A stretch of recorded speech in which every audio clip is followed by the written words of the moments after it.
Eu Gravando. vou pôr um videozinho aqui para vocês. Um videozinho não, a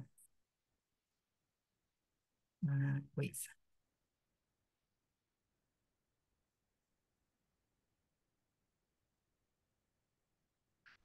Apareceu para vocês? Sim, mas não projetado, Karine. Não projetado? Não, agora projetou. Projetou? Agora sim. Agora sim. Olha, gente, que bonitinho! Eu queria agradecer, né? Hoje é um dia de agradecimento, a gente está fechando mais um semestre. Nós estamos aí com 53 estudos. A gente estudou bastante.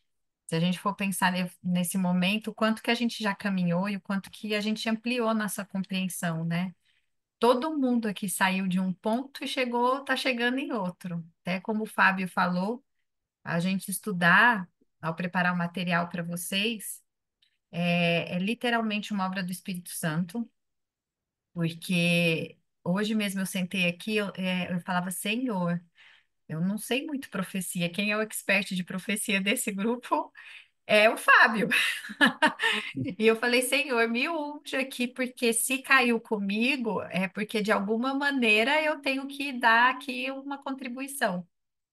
E Deus é maravilhoso, ele usa a gente quando a gente se dispõe para como instrumento, né? Então, eu fico muito feliz porque tem sido uma bênção na minha vida, eu sei que também tem sido uma bênção na vida de vocês. E que a gente possa, no que vem, ainda ampliar mais, ter mais pessoas, continuar estudando, porque, como a Roberta disse, eu também sempre falo, toda vez que a gente revisita o tema, a gente aprende uma outra coisa que não ficou clara da outra vez, a nossa compreensão aumenta, e de pouquinho em pouquinho a gente vai aumentando. Até chegar um ponto que a gente fica que nem o Fábio Rodolfo, a graduação. E aí, lógico, como é o último do ano, eu trouxe uma provinha de final de semestre. Olha aí, duas perguntas muito importantes, hein? Olha a pergunta A, explique a frase. Deus endureceu o coração do faraó. A gente trabalhou muito essa. E a outra B, explique o desenho abaixo com base no estudo de número 48, que a gente falou de encaixar, né? Que a gente tem um vazio, né? E aí, alguém quer falar da provinha? É só uma brincadeirinha para gente aquecer os motores aí, já que a gente está aqui estudando, né? A primeira é Você... sacanagem, né? Primeira é sacanagem. Você sabe que eu sou bolada com essa.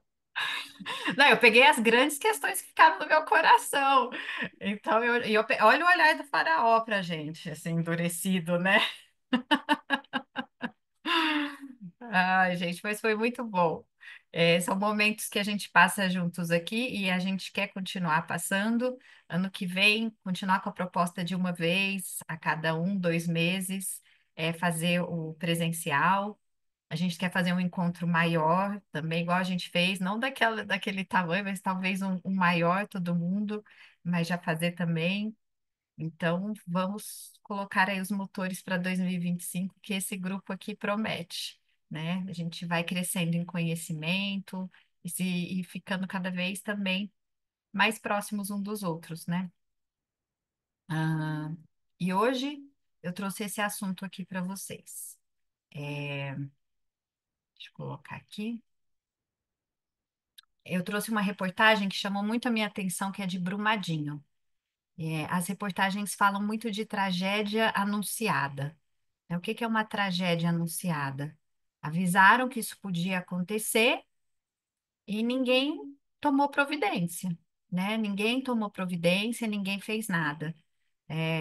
Fizeram auditorias internas, as pessoas apontaram que ia acontecer, que tinha tudo, mas ninguém, todo mundo deixou passar. E aí a gente vê hoje uma situação de sem punição, 4 anos depois, né? 4 não, 5, né? Já está fazendo 5 anos.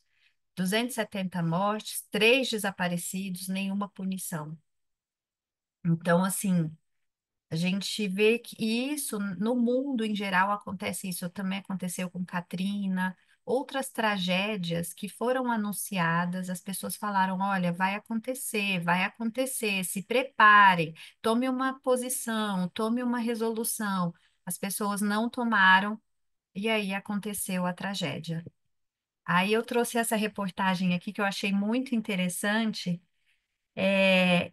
que eu vi essa semana, eu vi essa semana, mas essa daqui é do dia 5/12, então ela é fresquinha, que está falando que aumentou em 90% a procura de bunkers antibombas na Europa, que tem empresa que não está dando conta de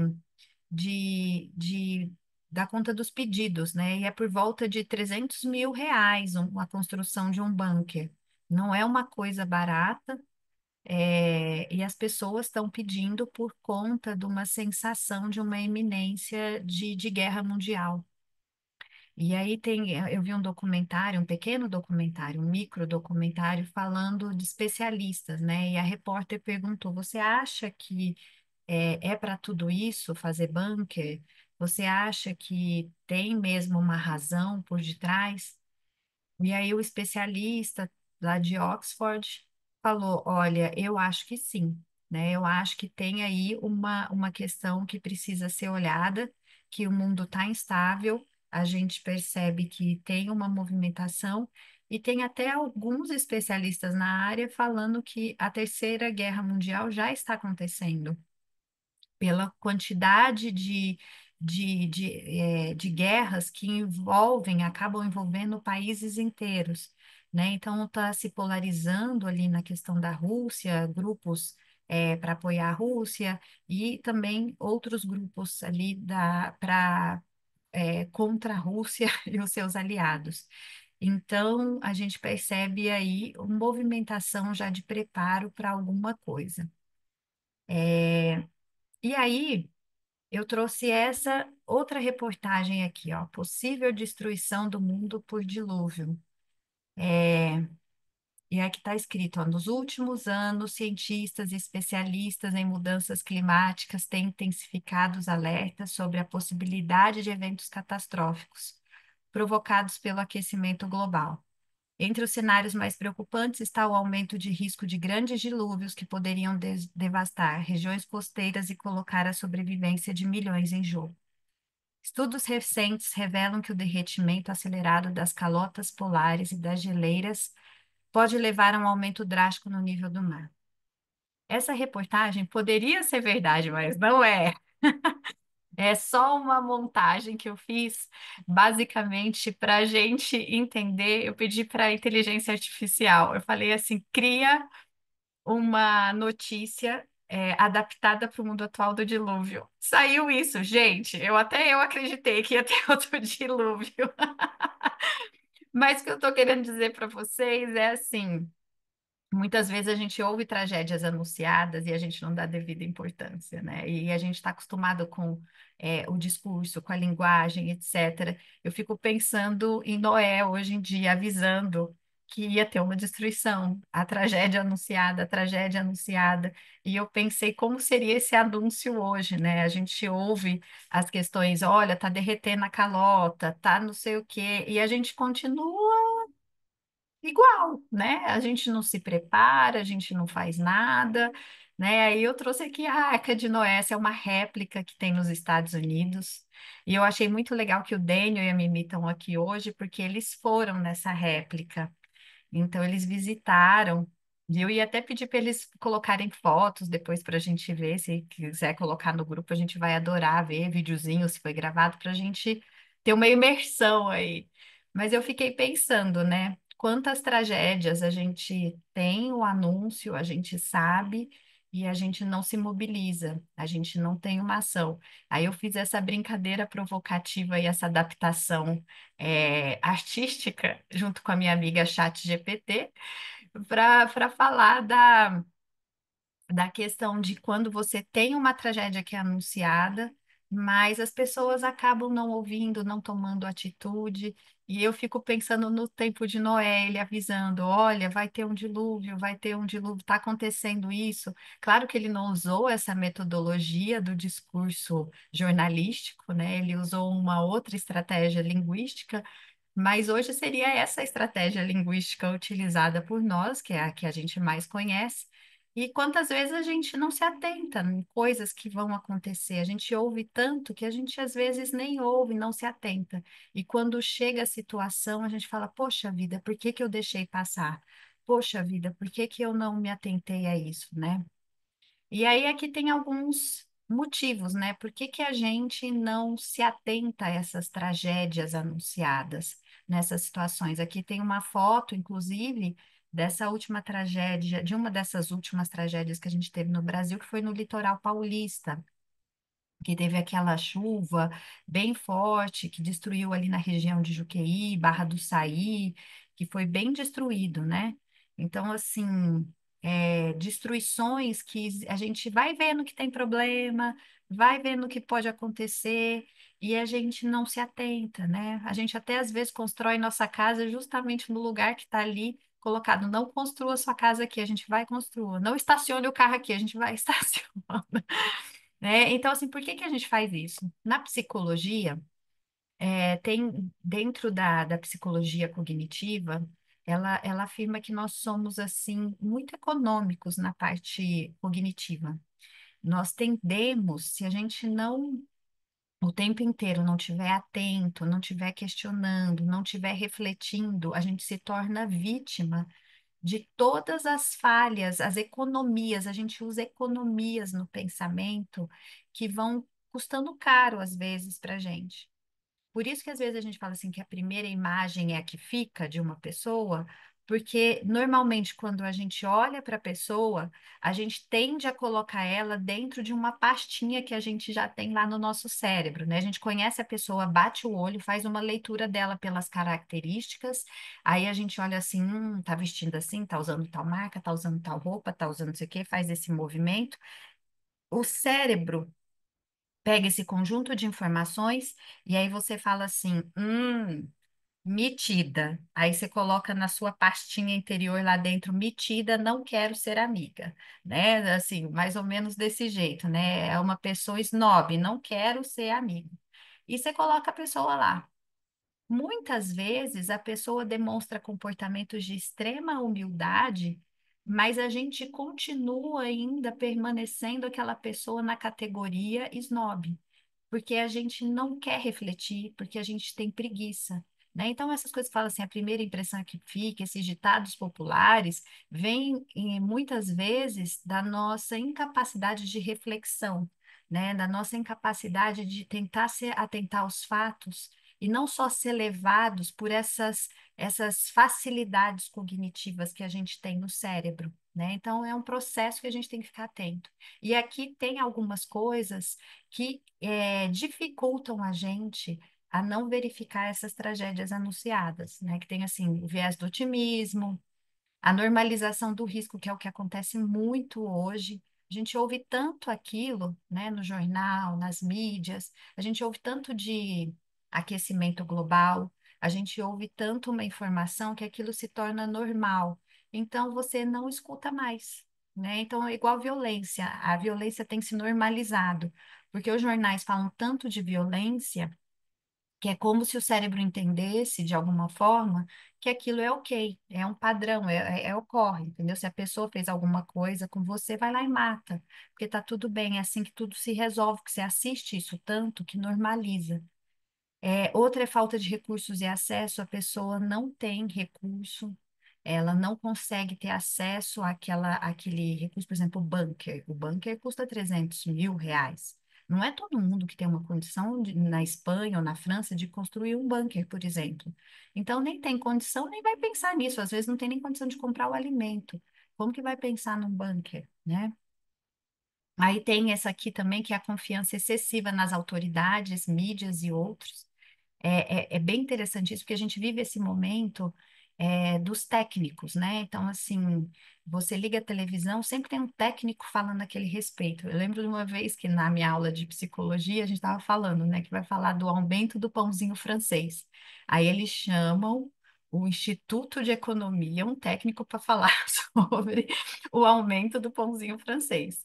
Então, quando se coloca o jaleco, coloca o técnico falando, você passa aquela confiança e a pessoa acredita cegamente, porque é o outro que está falando, que fez um curso e tal, tal, tal. E muitas vezes eles estão totalmente errados, mas porque você confia, você não vai checar os fatos e a priori você, de uma forma econômica, já avalia que aquela pessoa tem uma graduação que precisa ser confiada, você confia. Só que ela pode estar redondamente errada, como a gente vê isso dentro do meio científico. Tem pessoas que estão completamente erradas dentro de um viés científico, né? E tem outras que e sempre tem esse balanço na ciência de um grupo que pensa de uma forma, do outro grupo que pensa outra forma, porque a gente não tem ainda se a gente não tivesse todos os mistérios resolvidos, né?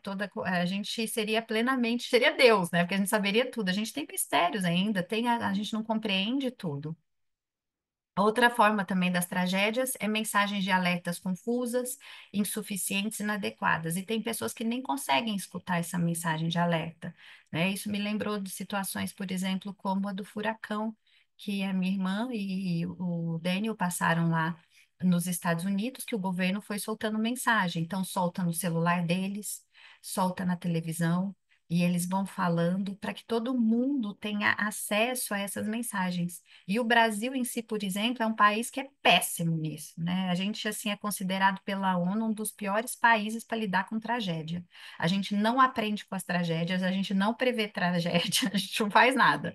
A gente toma cervejinha no final de semana e faz churrasco. E assiste o futebol também. Mas a gente não sabe muito sobre tragédia. E quando acontece, fica todo mundo perdido, sem saber o que fazer. Ou até a procrastinação, deixar para resolver isso depois. Ah, deixa para resolver isso depois, deixa para resolver isso depois. Né? A crença de que é só uma probabilidade, não uma certeza absoluta. Então fala assim: ah, esse povo está exagerando. Isso pode acontecer, mas também não pode. Né? E às vezes esse tipo de pensamento diz da dificuldade da pessoa em se engajar em um comportamento de ir lá e verificar os fatos, né? Ficar focado no dia a dia, no aqui e agora somente. Fala assim, não, isso daí nem vou pensar nisso agora, eu tenho que pensar nas contas para pagar, nas coisas, e a gente esquece de que tem outras coisas que a gente tem que relevar. E esse que é triste, fadiga de desastre. Em lugares, principalmente que tem guerra, que vivem em situações de desastre constante, numa situação complicada, as pessoas estão tão estafadas e estressadas que elas nem conseguem, elas entram num estado de não conseguir resolver nada, de fazer nada. Porque é tanto desastre um atrás do outro, que é casa que é bombardeada, parente que morre, a situação, por fim, ela para de fazer qualquer coisa e fica quietinha, esperando só a vez dela, né? Então, assim, isso tudo pode acontecer com a gente. Tem outros motivos também, mas coloquei aqui para vocês só para a gente ir alimentando aqui aonde eu quero chegar. E aí, agora trazendo para a parte bíblica, né? A gente tem aqui que Deus, tem esse texto de Amós 3:7 que diz: Certamente o Senhor Deus não fará coisa alguma sem primeiro avisar o seu segredo a seus servos, os profetas. Deus é um Deus que avisa, né? Deus é um Deus que avisa. Ele fala: vai acontecer, atenção. Então, na semana, no estudo passado, o Fábio falou justamente isso sobre a Bíblia, né? Que a Bíblia é um livro muito singular. Ele é um livro totalmente diferente em relação aos outros livros. E ele explicou as singularidades do livro da Bíblia. E ele pontuou, inclusive, que além da Bíblia ter toda essa conexão entre os livros, as histórias, igual ele disse, ou é uma farsa feita por uma mente brilhante, mas uma mente brilhante fora da casinha, porque em 1500 anos, pessoas diferentes escreverem com culturas diferentes escreverem um enredo tão coeso, né? E que tenha autocitações, né? Assim, que vai citando o outro, vai citando o outro. Então, ou é uma farsa feita praticamente por um deus, ou é feita por Deus, porque é muito bem amarrada, né? E aí a Bíblia também se torna, ela também é um livro profético, porque ela traz mensagens. Ela traz histórias, o Fábio comentou isso também. Ela é um livro de histórias, ele não é um livro de filosofia, né? Ele não é um livro que está fazendo um tratado. Jesus mesmo, quando estava aqui na Terra, ele não ficava dando lição de moral. Ele contava metáforas, ele contava histórias, ele andava pelo caminho. Ele é um livro de histórias, ele é um livro de narrativas. E, ao mesmo tempo, ele é um livro de mensagens, que traz mensagens. E a gente tem também esses livros proféticos, que trazem mensagens muito específicas. E eu gosto desse. Amós é um dos profetas menores, está no Antigo Testamento. E é um texto que eu li recentemente, que eu falei para vocês que eu estou estudando os profetas menores. Então, na hora que eu estava preparando aqui para vocês, veio justamente esse texto na minha mente. Tem outros, né, que falam sobre essa questão de que Deus anuncia. E a gente não, nem só isso, a gente tem os que falam que Deus anuncia, e a Bíblia inteira é sempre algum profeta anunciando alguma coisa, né? O tempo inteiro o profeta, dentro de uma situação, de um contexto, falando, presta atenção. A gente vê isso desde lá do Noezinho, que ficou lá falando atenção, atenção, atenção. E Deus é misericordioso porque ele dá bastante tempo para as pessoas se arrependerem, buscarem evitar sair daquela situação. O cativeiro babilônico, por exemplo, a gente teve aí profetas que avisaram, por exemplo, Isaías, ele avisou sobre o cativeiro babilônico 100 anos antes de acontecer. Ou seja, começou muito antes, né? E as pessoas não se atentaram. Depois teve Jeremias, que foi outro profeta muito interessante. É o próximo livro que eu vou ler, inclusive, que eu já li, quero retomar agora Jeremias, porque Jeremias é uma personalidade sui generis, né? Assim, ele era um pouquinho depressivo, ele se envolvia com os problemas do povo, então o povo não queria ouvir, ele se deprimia. Cada profeta, dentro da sua personalidade, transmitia a mensagem e, ao mesmo tempo, vivia essa mensagem na vida dele, né? E aí, Jeremias, 70 anos antes, avisando: gente, Deus, atenção, presta atenção, Deus está avisando. E quando Deus avisa, e as pessoas continuando naquele estilo de vida, por todos aqueles motivos que a gente já falou aqui, não ouvindo a mensagem, né? E aí, por isso, a gente vai entrar agora, né, nesse estudo das profecias. A gente até ia ver com vocês, porque eu acho muito interessante, se vocês toparem, a gente fazer aqui um pequeno parênteses no nosso estudo, para a gente dar uma aprofundada nas profecias de Daniel, né? Porque vocês já têm condições de ter esse alimento, vocês já têm condições de estudarem as profecias. É uma coisa fundamental de compreensão da Bíblia. E, além disso, é maravilhoso, porque quando você estuda a profecia, você está revisitando a história. Então, assim, é uma experiência que vai fazer vocês relembrarem questões de história, porque ela está totalmente conectada com o que a gente tem, igual o Fábio falou, ela não é um livro científico, mas a Bíblia está conectada com o que a gente tem de conhecimento científico. Então é muito gostoso. Por exemplo, quando eu era criança, muitas coisas da minha prova de história eu sabia por ter estudado a Bíblia. Então, assim, eu sabia muito sobre Grécia, muito sobre Roma, por conta de estudar a Bíblia. Então, assim, ajuda bastante, né?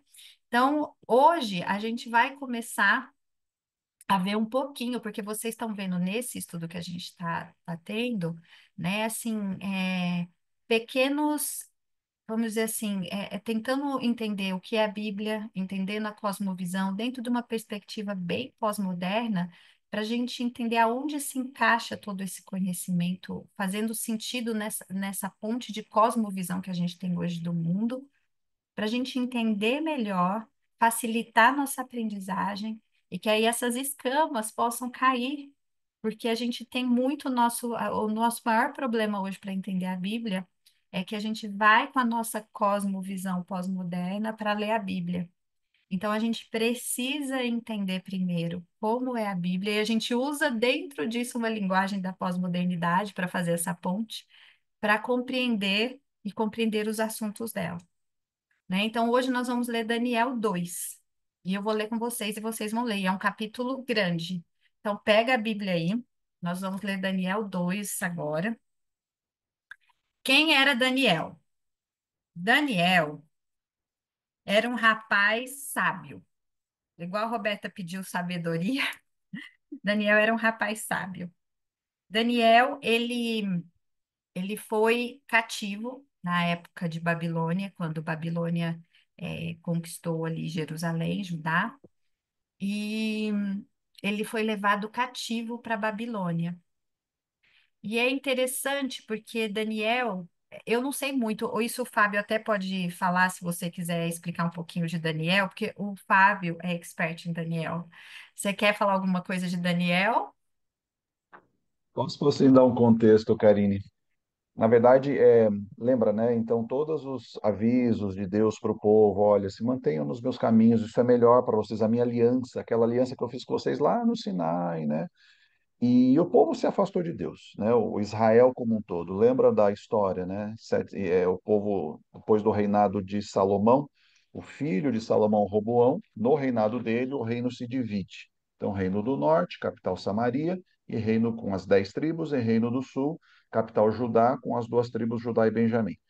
E aí, no reino do norte, a idolatria. O principal problema do povo era o afastamento de Deus e a idolatria. Então, Deus sempre advertindo por todos esses profetas que a gente tem, né, na Bíblia, são as advertências de Deus. Olha, se voltem para mim, né, com amor eterno eu te amei, que é uma linguagem de Jeremias.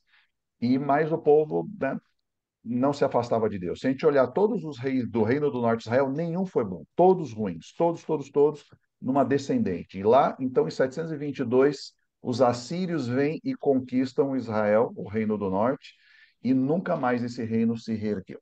Né? Foram espalhados. Os assírios misturavam os conquistados para que eles não se reunificassem do ponto de vista nacional, os costumes e tudo mais, né? Aí o Reino do Sul teve alguns ruins, mas teve alguns bons, né? No meio do caminho, Asa foi um bom, Josafá foi um bom, próprio Ezequias, e aí vai, né? Mas sempre intercalando reis bons, reis ruins, reis bons, reis ruins. Só que aí chega um momento que, em 586, realmente eles se afastam completamente de Deus e Deus adverte. Nabucodonosor, né? Os babilônios já estavam começando a fazer incursões ali, né? Até no Egito, saindo lá de Babilônia, né, na parte norte, ali no norte ali de onde é a Palestina hoje, né, na parte norte, e eles passavam ali pela Palestina e iam para o Egito. E aí eles se afastaram e Deus usa os babilônios como um instrumento de juízo. Então, em 586, eles são conquistados e são levados cativos para a Babilônia. O templo é destruído, tem inclusive, né, relatos históricos ali, né, e até imagens gravadas assim em pedra, né, em palácios, mostrando essa levada dos utensílios do templo para a Babilônia. E Daniel, onde entra na história? Nabucodonosor fez 3 incursões contra Judá. Quando eles, né, eles se unem ao Egito, Deus falou, a advertência foi clara, agora não me lembro se foi de Ezequiel ou se foi de Jeremias, não façam aliança com o rei do Egito.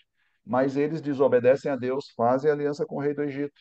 E aí Nabucodonosor fica muito irado com isso e vai em 605 já conquista e já leva uma primeira leva de pessoas para a Babilônia. E Daniel vai nessa leva, porque Daniel era da linhagem real, ele era um príncipe no reino de Judá, né? Ele era de uma linhagem real.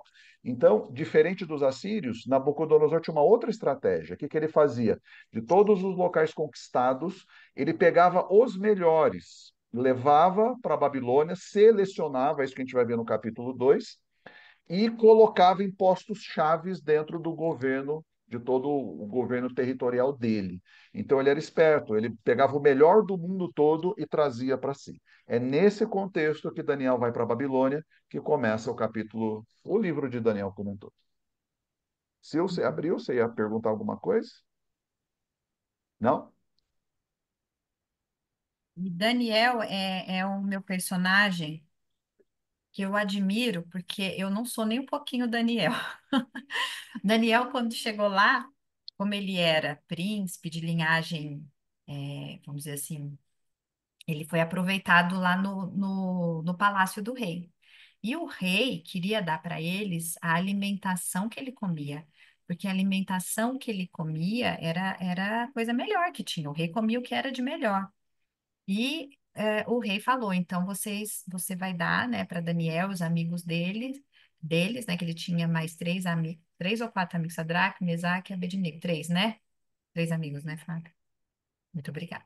Tinha três amigos, e aí ele falou para dar alimentação para eles desse jeito. E Daniel conversou com o eunuco, que era responsável por cuidar deles, e falou assim: não, ó, vamos fazer um teste, a gente não quer comer essa comida. Ele falou: não, mas se você não comer essa comida, o rei vai me matar.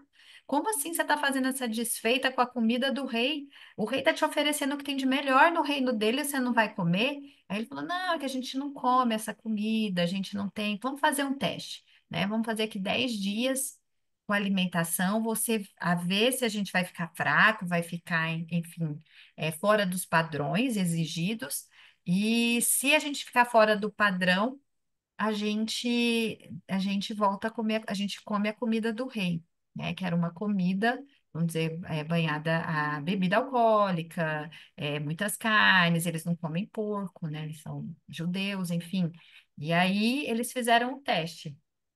E nesses 10 dias eles se mostraram melhor do que os outros, né? Então eles conseguiram ali manter a alimentação deles, eles conseguiram continuar preservando o estilo de alimentação deles, advindo da cultura e da crença ali deles, porque eles se mantiveram puros nesse sentido, né?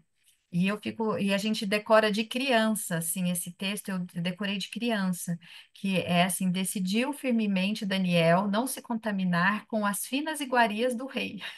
Eu decorei isso de criança, porque ele controlou o domínio próprio, né, o apetite, né, ele dominou ali em prol do que ele sabia que era melhor para a saúde dele, e ele decidiu firmemente não se contaminar com as finas iguarias do rei. Hoje eu sabia que eu não tinha que comer 1 quilo de gordura à tarde e eu não decidi firmemente. Fui lá e comi. Então, assim, Daniel é uma pessoa, é um personagem da Bíblia que eu admiro muito. E ao gente estudar ele, vocês vão conhecer a personalidade dele.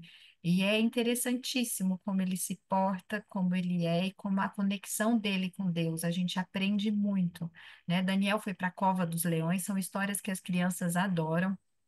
Ele se mostrou fiel, ele não voltou atrás, ele era amigo dos reis, né? Ele era amigo do Nabucodonosor, ele depois foi amigo do Dario, e ele chegava lá e os reis, o Dario, fizeram uma cilada para Daniel, e Dario era amigo do Daniel, fizeram uma cilada para ele lá, tacaram ele na cova dos leões e Dario ficou apreensivo porque ele não podia voltar a uma regra que ele tinha dado.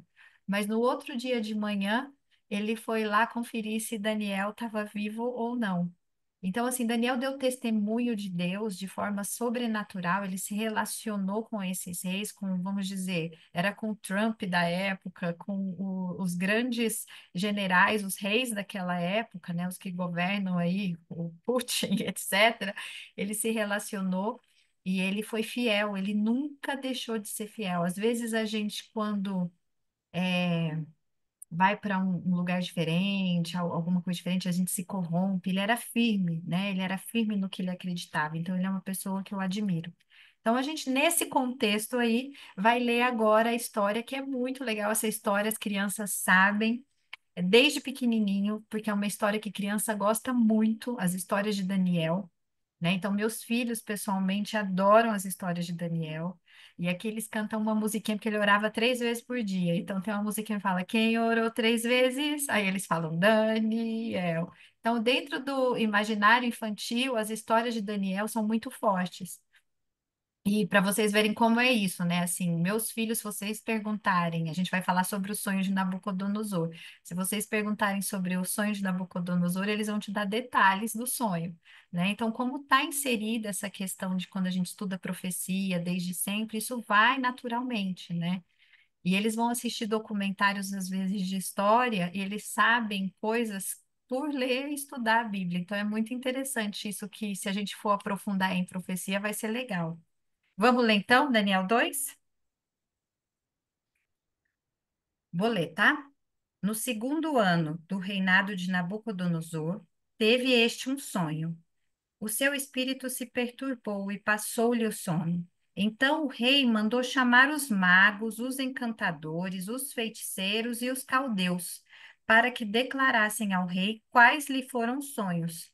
Eles vieram e se apresentaram diante do rei. Disse-lhes o rei: Tive um sonho, e para sabê-lo, está perturbado o meu espírito. Os caldeus disseram ao rei em aramaico: Ó rei, vive eternamente. Dize o sonho a teus servos e daremos a interpretação. Respondeu o rei e disse aos caldeus: Uma coisa é certa. Se não me fizeste saber o sonho e a sua interpretação, sereis despedaçados, e as vossas casas serão feitas monturo. Mas se me declarardes o sonho e a sua interpretação, recebereis de mim dádivas, prêmios e grandes honras. Portanto, declarai-me o sonho e a sua interpretação. Responderam segunda vez e disseram: Diga o rei o sonho a seus servos, e lhe daremos a interpretação. Tornou o rei e disse: Bem percebo que quereis ganhar tempo, porque vedes que o que eu disse está resolvido. Isto é, se não me fazeis saber o sonho, uma só sentença será vossa, pois combinastes palavras mentirosas e perversas para as proferirdes na minha presença, até que se mude a situação. Portanto, dizei-me o sonho e saberei que podeis dar-lhe a interpretação. Responderam os caldeus na presença do rei e disseram: Não há mortal sobre a terra que possa revelar o que o rei exige.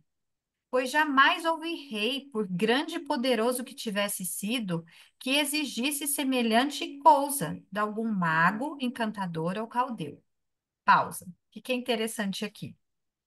O Nabucodonosor queria que os sábios dele dissessem o sonho, né? Ele não queria contar o sonho. Ele não queria contar o sonho, já que ele é sábio, que ele é mago, né? Então conta o sonho e dá a interpretação.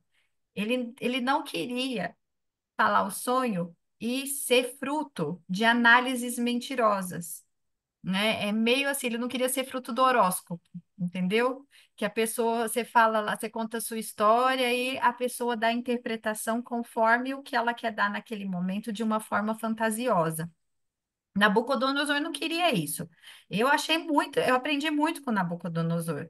Esse pessoal que quer ver o futuro, né? Então, assim, a gente fala assim, ok, então me fala o que eu sonhei, porque se você é tão bom assim, fala o que eu sonhei e dá a interpretação. E aí os sábios falaram, não tem como, ninguém nunca pediu isso. Como que você vai pedir isso, rei? Aí eles continuaram. A coisa que o rei exige é difícil, e ninguém há que a possa revelar diante do rei, senão os deuses. E este não moram com os homens, né? Os deuses deles eram distantes dos homens, né? Eram deuses, né? Então o rei muito se irou e enfureceu, e ordenou que matassem todos os sábios da Babilônia. Saiu decreto segundo o qual deviam ser mortos os sábios, e buscaram a Daniel e os seus companheiros para que fossem mortos. Então Daniel falou, avisada e prudentemente, a Arioque, que era o chefe da guarda do rei, que tinha saído para matar os sábios da Babilônia, e disse a Arioque, encarregado do rei: Por que é tão severo o mandato do rei?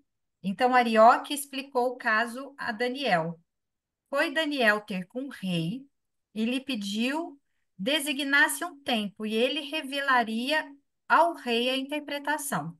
Então Daniel foi para casa e fez saber o caso a Ananias, Misael e Azarias, que eram os amigos dele, seus companheiros, para que pedissem misericórdia ao Deus do céu sobre esse mistério, a fim de que Daniel e seus companheiros não perecessem com o resto dos sábios da Babilônia. Então foi revelado o mistério a Daniel numa visão de noite. Daniel bendisse o Deus do céu. Disse Daniel: Seja bendito o nome de Deus de eternidade a eternidade, porque dele é a sabedoria e o poder. Olha que lindo isso. É ele quem muda o tempo e as estações, remove reis e estabelece reis. Ele dá sabedoria aos sábios e entendimento aos inteligentes. Ele revela o profundo e o escondido, conhece o que está em trevas, e com ele mora a luz. A ti, ó Deus de meus pais, eu te rendo graças e te louvo, porque me deste sabedoria e poder. E agora me fizeste saber o que te pedimos, porque nos fizeste saber este caso do rei.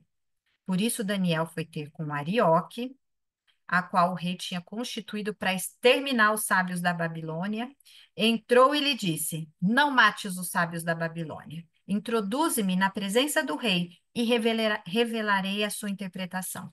Então Arioque, depressa, introduziu Daniel na presença do rei e lhe disse: Achei um dentre os filhos dos cativos de Judá, o qual revelará ao rei a interpretação.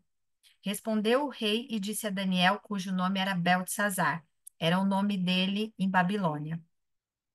Podes tu fazer-me saber o que vi no sonho e a sua interpretação?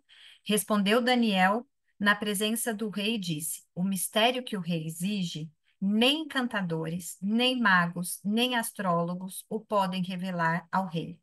Mas há um Deus no céu, o qual revela mistérios, pois fez saber ao rei Nabucodonosor o que há de ser nos últimos dias. O teu sonho e as visões da tua cabeça, quando estavas no teu leito, são estas. Estavas tu, ó rei, no teu leito. Surgiram-te pensamentos a respeito do que há de ser depois disto. Aquele, pois, que revela mistérios, te revelou o que há de ser.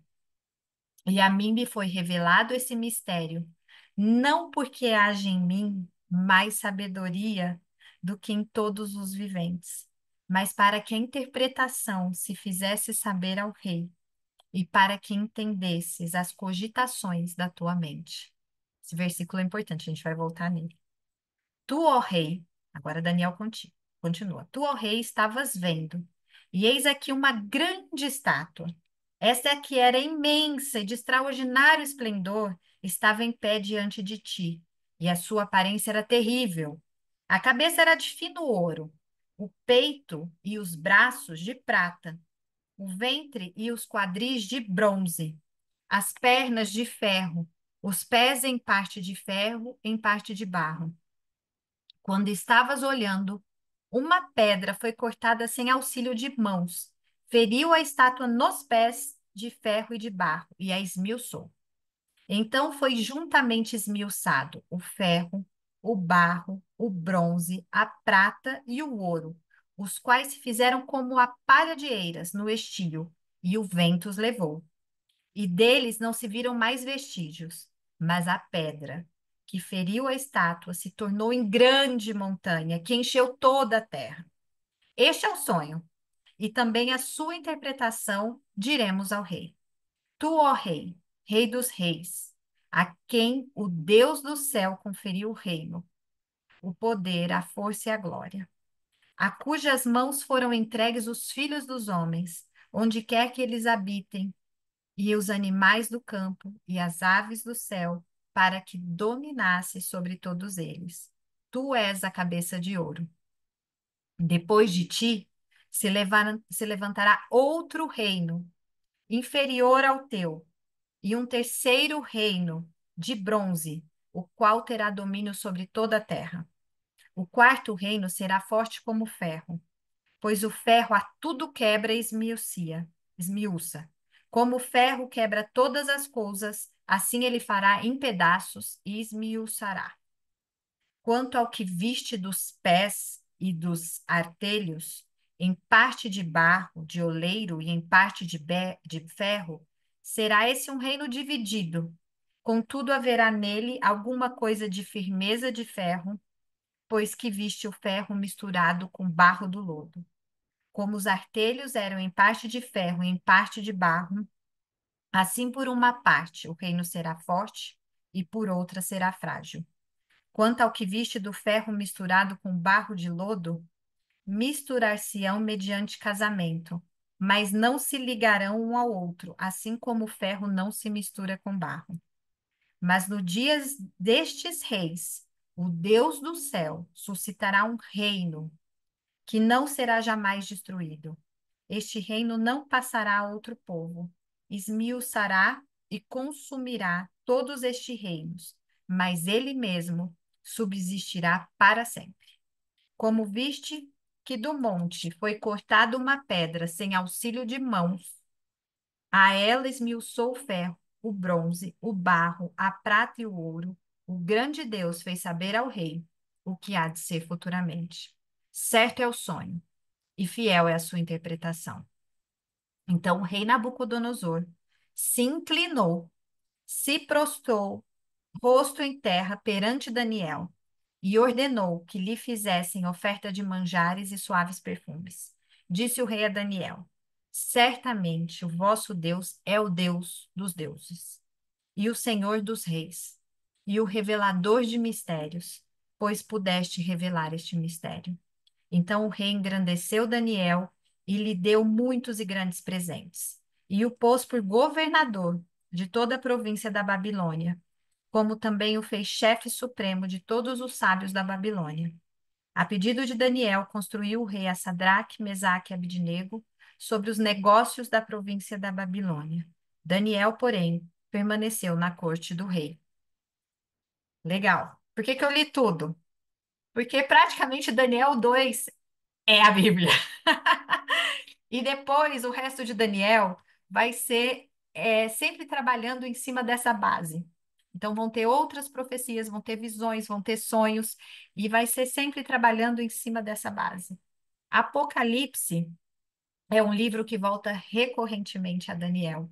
Então, entender Daniel, entender essas histórias de Daniel e os sonhos de Daniel e as profecias de Daniel é a base fundamental. E Daniel 2 é o resumo de tudo. Nesse sonho, temos o resumo.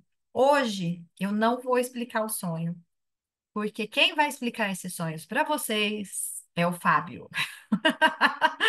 Mas ano que vem no nosso próximo curso, porque é muito interessante e ele vai trazer dados históricos, enfim, é o que ele já faz no grupo do Daniel, que tem na igreja de quarta-feira. Eu hoje estou trazendo para vocês a ideia da profecia e como ela se encaixa na nossa vida. Mas estudar a profecia em si a gente vai estudar num outro momento. Mas para a gente ter um gostinho aqui, eu trouxe essa figura que fala um pouquinho da estátua aí, né? Opa, pera, volta. Aqui as partes da estátua. Então, a cabeça de ouro da estátua era a Babilônia, né? Que foi de 607 a 539 a.C. Agora eu fiquei pensando, né? Pensa, o Daniel está contando para o rei que o reino dele vai cair.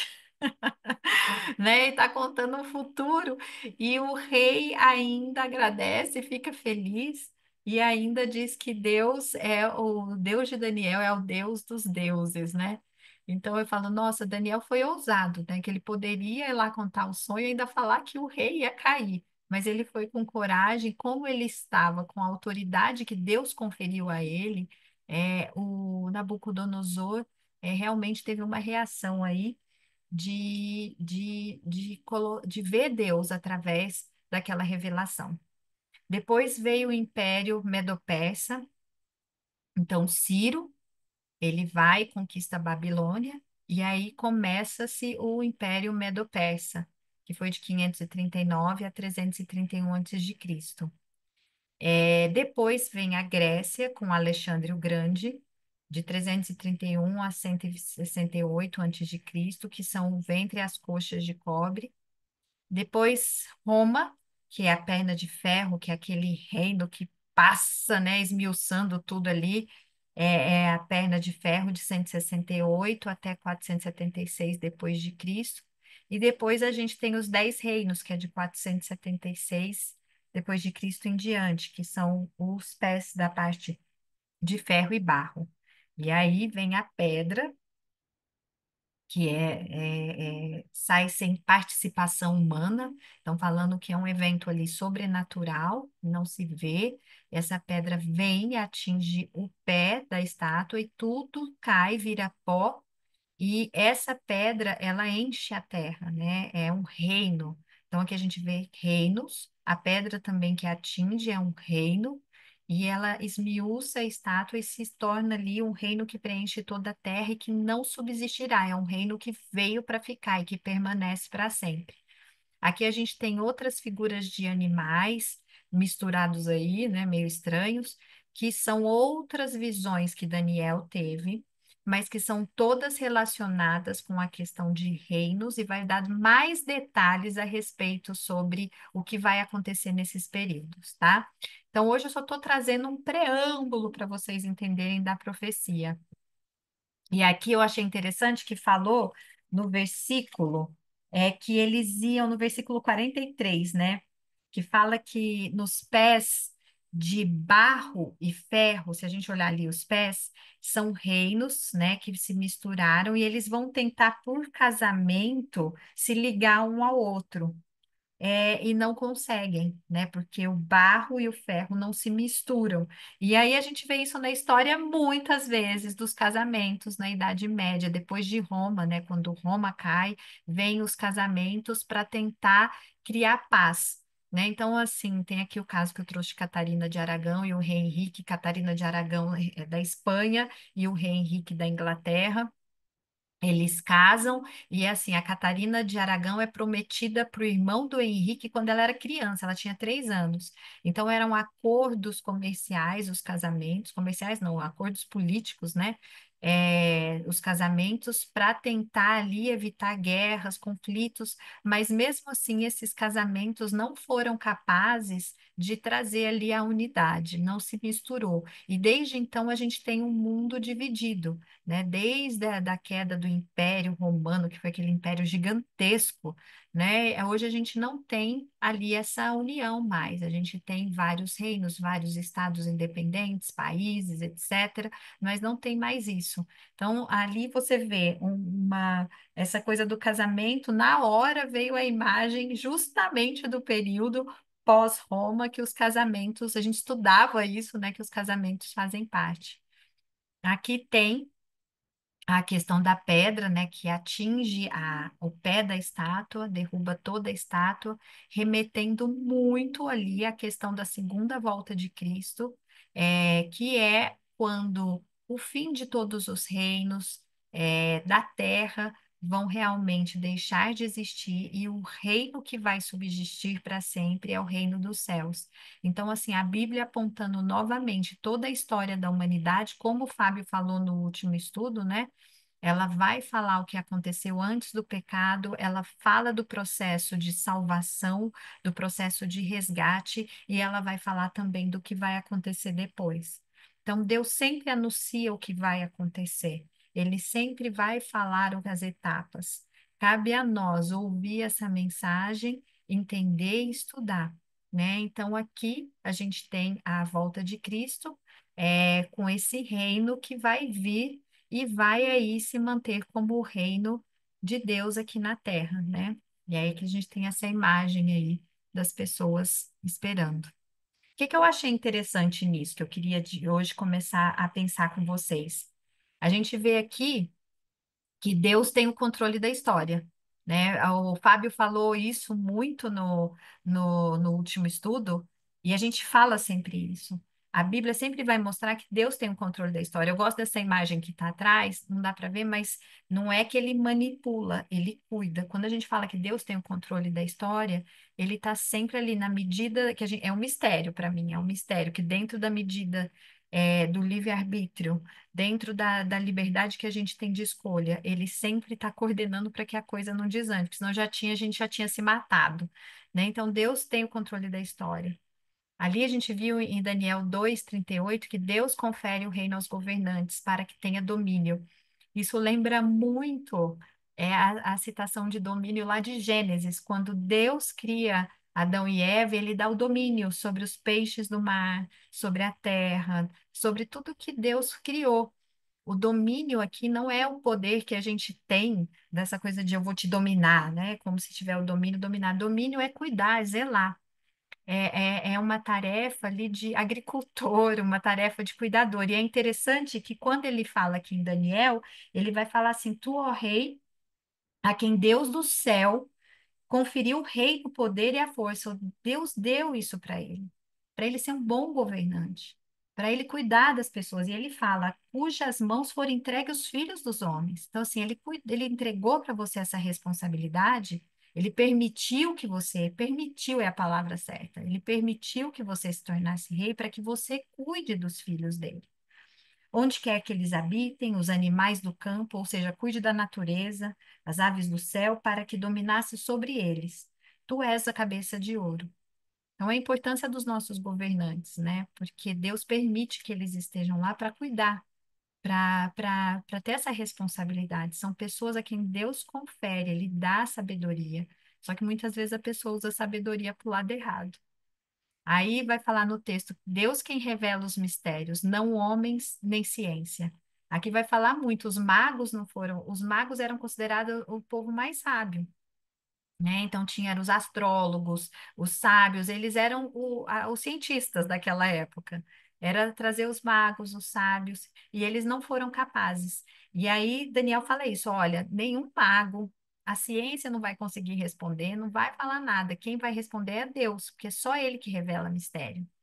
E Deus revela os mistérios porque ele tem propósito, tá? Ele fala aqui que ele vai contar para o rei, porque o rei estava querendo saber o que, que vinha depois.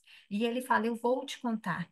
E Deus sempre conta e revela os mistérios, e mistério não é no sentido de que é uma coisa que você nunca vai conhecer, que você não tem acesso. O mistério é para ser revelado, né? É um conhecimento que a gente não tinha, estava oculto porque a gente não tinha consciência dele, não tinha conhecimento sobre ele, e que vai ser revelado. E Deus revela os mistérios sempre porque tem um propósito.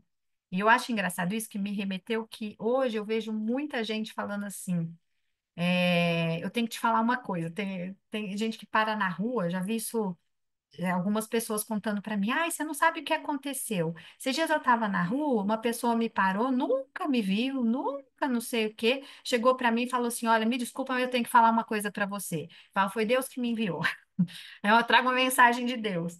Aí a pessoa vai e fala assim, olha, vai acontecer uma coisa muito ruim na sua vida, se você não prestar atenção nessa coisa, né? Então, assim, veio meio sem pé, sem cabeça, sem contexto, né? E, assim, fica parecendo que é uma mensagem de Deus, mas, às vezes, aquilo não tem propósito nenhum, né? Não está fora de um contexto, a pessoa não te conhece, e, às vezes, você ouve aquela mensagem que a pessoa te parou, e eu já vi várias amigas minhas comentando sobre isso. Nossa, uma pessoa do nada me parou e falou, nossa, eu tenho que te falar uma mensagem. E fala a mensagem. E aí, aqui você fica com aquilo na cabeça, mas você tem que entender, Deus sempre fala o que vai acontecer dentro de um contexto e com propósito. Nada é solto, porque senão é astrologia, né? É falar de mãe de Ná, né? Que é uma coisa bem antiga. Mãe de Ná. Só da minha época, mãe de Ná, mas tudo bem. Vocês lembram da mãe de Ná? E aí, o que que a gente vai falar aqui para terminar, para a gente abrir para as perguntas, né? Nabucodonosor, depois de ouvir tudo isso, ele fala: certamente o vosso Deus é o Deus dos deuses, o Senhor dos reis e o revelador de mistérios. E ele era um rei de um império. Aqui a gente tem uma fotinho de uma possível ideia de como era a Babilônia. A gente tem hoje partes delas, desse muro azul aí, em algum museu que eu acho que na Inglaterra, não tenho certeza agora, me deu um branco. Mas tem esse portal que um dia eu quero ver na minha vida, que é lindo. É, E aí, Nabucodonosor, que era considerado, inclusive, uma divindade por ser rei de um império, ele fala que ele se rende, ele se prostra no chão e fala que o Deus de Daniel é o Deus dos deuses, né? Aí eu trouxe aqui para vocês uma citação de Isaac Newton, de 1643. Saímos de Nabucodonosor, lá de 600 antes de Cristo. Fomos aqui para Isaac Newton, que é um cientista, vamos dizer assim, que deu as bases do nosso conhecimento a respeito de mundo, de física, né, de várias áreas. Isaac Newton também foi um grande cristão. E ele fala: a autoridade dos imperadores, reis e príncipes é humana. A autoridade dos concílios, sínodos, bispos, presbíteros é humana, mas a autoridade dos profetas é divina. porque eles transmitem a voz de Deus, né? Então, assim, falando aqui, não que eles têm poder em si mesmos, mas eles são pessoas que trazem a mensagem de Deus com a autoridade dele. Então, na presença daquela autoridade, como eu disse, Nabucodonosor poderia, se chegasse alguém e falasse assim, ó rei, você vai cair, vai dar ruim para você, ele mandava matar, falava assim, quem é esse louco que tá falando que vai cair meu reino? Mas frente à autoridade divina, ali o próprio rei, o Nabucodonosor, reconhece que há alguém que é o mantenedor, o verdadeiro rei dos reis, né? E para a gente terminar aqui, a gente faz aqui a análise. E nós? Qual é a nossa resposta, né? Perante a quando Deus vai falar não de tragédias anunciadas, mas vai falar sobre o futuro, vai falar sobre profecias, vamos falar de futuro anunciado, né? Tantas coisas que ele traz para a gente, o que que a gente vai fazer? Nabucodonosor se rendeu, ele poderia usar igual aqueles mecanismos que as pessoas não escutam, né? Que endurecem o coração, não escutam, não querem ver, mas Nabucodonosor ouviu. Né? A gente pode também hoje ter essa resposta em relação às profecias. Ela é um convite para a gente ir para um outro nível de conhecimento, para a gente ter uma compreensão maior. Então, assim, qual será a minha reação frente ao futuro anunciado? Como o Fábio sempre diz, sempre tem duas posturas, a gente sempre fala aqui também, sempre tem duas posturas perante a Bíblia. Ou acreditar ou não acreditar. É, sempre há uma postura frente à presença de Deus. Ou endurecer o coração, ou ouvir a voz, ou abrir o coração e deixar ele entrar. E na profecia a mesma coisa, né? Só que a profecia ainda, ela é tão clara quando você estuda com a história, e quando você vai vendo, ela é tão clara que ela grita aos seus olhos. E ela diz a mensagem direta de Deus para a gente a respeito dos planos dele, saem da autoridade dele sobre os planos dele. É um Deus que se revela, é um Deus que se mostra para a gente e diz: eu não vou fazer nada sem anunciar. Mas você precisa escutar. Será como Nabucodonosor? Será como o faraó do Egito que não quer ouvir nada? Né? Qual é a nossa reação perante isso? Aí a gente pode responder como o rei Nabucodonosor, mas nos dias de hoje, né? A gente pode responder, certamente meu Deus é o Deus dos deuses, da ciência, qualquer Deus que a gente tem hoje, que hoje a gente tem o Deus da ciência, a gente tem o Deus do eu mesmo, eu acho, né? Que tudo é eu acho, a minha verdade, né? Que a gente já falou, as minhas crenças, a minha cosmovisão atual, o dinheiro, né? A gente acha que o dinheiro às vezes é o nosso Deus, é ele que vai resolver o Senhor dos Reis. Então, certamente o meu Deus é o Deus dos deuses, o Senhor dos reis. O Senhor dos cientistas, ele está acima. O Senhor dos políticos, o Senhor dos coaches. Eu tenho birra dos coaches. O Senhor dos coaches, está acima até dos coaches. E o revelador de mistérios, né? Que a gente consiga ver a autoridade divina e a beleza que tem as profecias. E eu convido vocês para a gente estudar um pouquinho mais as profecias de Daniel juntos aí. O que que vocês acham disso? E agora eu vou abrir aqui, terminei a minha parte. E agora vocês podem falar o que vocês acham, podem perguntar para o Fábio, obviamente. É, é impressionante. Já tinha lido, estava relembrando se falar. É a mesma coisa que aconteceu com José, né? Como você fala dos loopings da Bíblia, foi a mesma coisa, né, com José, né? É, e a minha pergunta seria: nós temos profetas hoje? Fábio, a pergunta da Silvana é Boa. essa. Excelente pergunta, excelente pergunta. Só dando um contexto, por que que é tão bonito isso, né? A tônica do livro de Daniel é a soberania de Deus. Tanto é que o capítulo 1, se eu não me engano, acho que no verso 2 ele começa dizendo que o Senhor entregou Jeoaquim nas mãos de Nabucodonosor, né? Porque naquela época tinha muito aquela história, né? Se um conquistava o outro, meu Deus é superior ao seu. Então, esse fio condutor da soberania de Deus vai por todo o livro. E aí entra essa história do capítulo 2, né, que a gente estudou essa noite, Qual era a cabeça de um rei naquela época, né? A gente precisa voltar lá, tentar, né? Entrar na cultura, no que ele pensava lá. Quando o rei tinha um sonho, o que que ele imaginava? O rei estava sempre e não confiava em ninguém, né? Qual era o dia a dia deles? Não tinha rede social, não tinha nada disso. Era conspiração. O cara sempre achava que tinha alguma conspiração em algum lugar contra ele. Então ele se precavia disso. Quando ele tinha um sonho, o que que ele cria? Os reis da Mesopotâmia, Egito, né? Não o Deus de Israel. Que os deuses estavam querendo comunicar, bom, eles se sentiam escolhidos por Deus, por isso estavam, né, pelos deuses, por isso estavam naquela posição de governantes proeminente. Então, os deuses estavam querendo mandar uma mensagem para ele. Então, o que que Nabucodonosor deve ter pensado? Opa, eu tive um sonho, alguém está querendo aqui conspirar e me tirar do trono. Como a Karine falou, eu também creio nessa linha, Karine. Eu acho que ele sabia o sonho. Nabucodonosor era muito esperto, até pelas perguntas que ele faz no texto, a gente percebe que ele era muito sagaz, assim, ele era esperto, ele estava testando o pessoal dele lá. Então ele pensou, os deuses estão querendo comunicar alguma coisa para mim que alguém está querendo conspirar contra mim. Então ele coloca aquilo, então me fala. Não, eu quero que vocês me falem qual é o sonho para justamente testar. E aí, de novo, né, quando os magos, né, entregam, eles jogam a toalha, ó, o que você está pedindo, rei, é uma coisa inimaginável, ninguém nunca pediu isso, é só os deuses, né, que não lembro o termo que eles usam lá, né, Karine, mas os deuses, né, lá do alto que podem revelar esses segredos, tal. E aí vem Daniel com uma revelação do Deus verdadeiro. E Daniel dá o crédito a quem?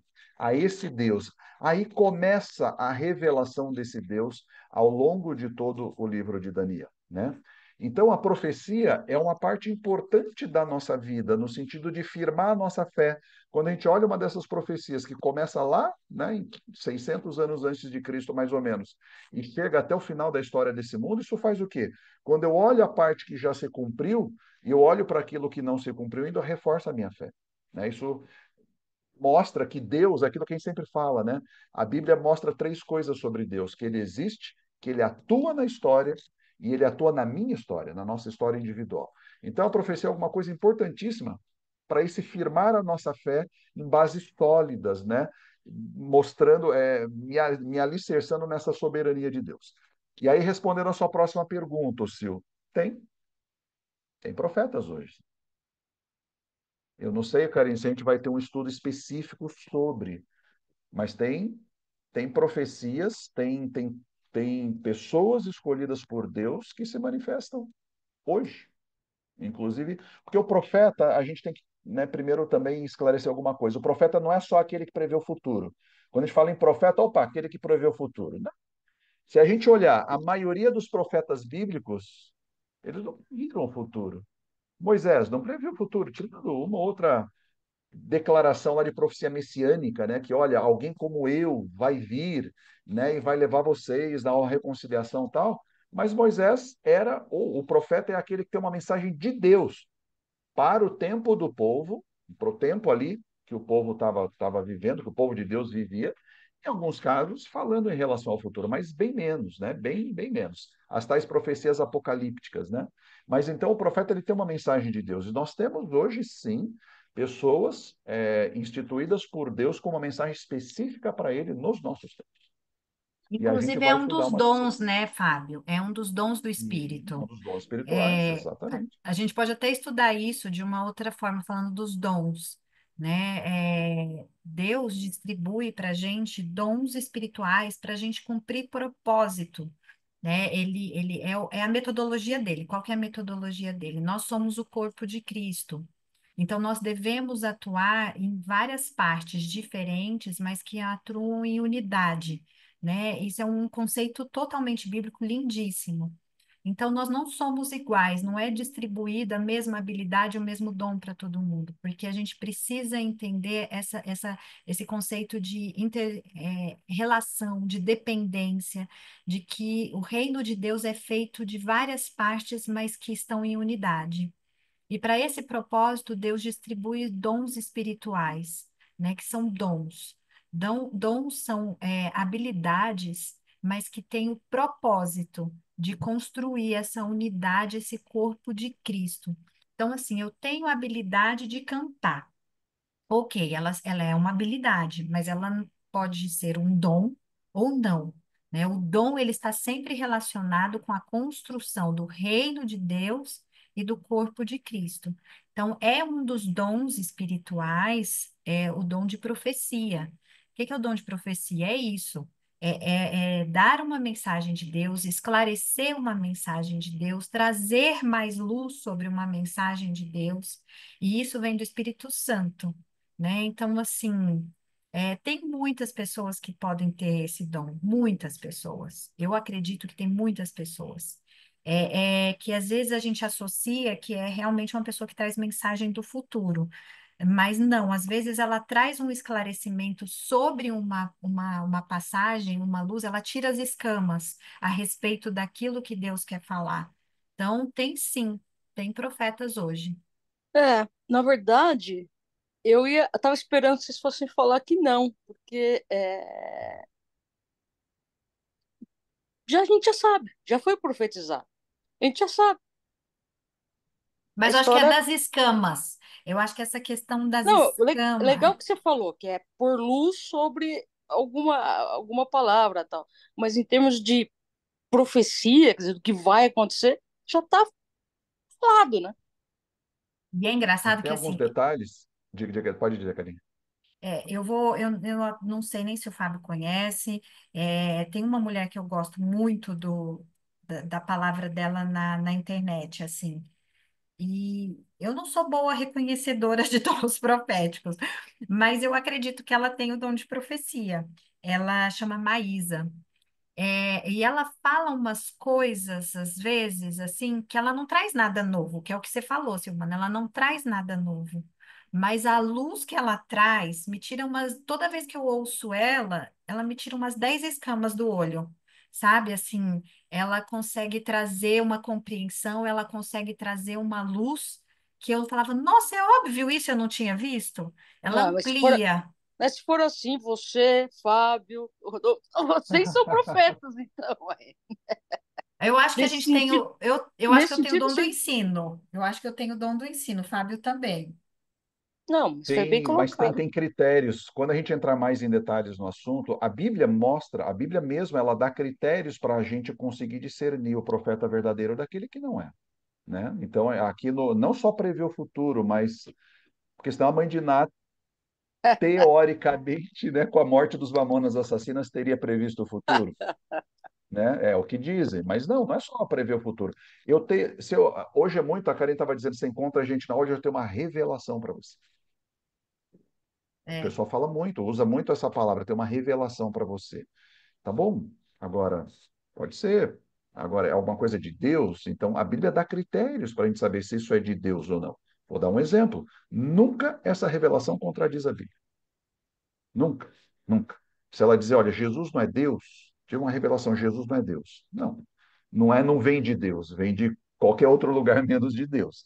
Então tem critérios para isso. Eu acho que vale, ô Karine, a gente entrar nesse ponto, porque é uma coisa bem atual, né, de como identificar profetas verdadeiros e por aí vai, né? Mas é sempre profeta no sentido de trazendo uma mensagem de Deus, né, assim para a igreja. E até pegando o link com o livro de Daniel, Daniel ele mostra quatro planos proféticos. Daniel 2, que é uma história bem resumidona, mas da época de Daniel até o fim dos tempos.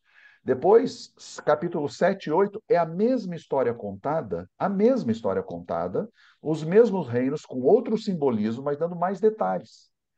Depois, lá no 7, depois no 8 e no 9, a mesma história contada, só que Babilônia já tinha passado, nem entra mais na história, mas com outros símbolos, com outros detalhes, aprofundando um pouco mais e ampliando qual é a mensagem principal, o ponto central, que lá no capítulo 2 não está muito claro. Depois no 7 e no 8 já começa a ter um foco maior. No 9 que é Jesus, que é a vinda, a encarnação de Jesus. Né? O capítulo 9 diz isso, e virá o Messias ungido. Ao final das 70 semanas virá ungido. Daniel está focando nisso. E depois o 11 e o 12 já falando de coisas jamais futuras e tal. Mas então tem uma mensagem principal, e aí, como a Karine falou, aquilo lança luz, né? Você traz, Deus dá uma outra revelação para uma outra pessoa, no caso que foi só para o Daniel, mas depois para João no Apocalipse, falando uma série de coisas que Daniel já falava, mas com muito mais luz e detalhes, porque é relevante para mim, para nós, no tempo do fim. Né? O Apocalipse é um livro para o tempo do fim. E o próprio Daniel também é para o tempo do fim.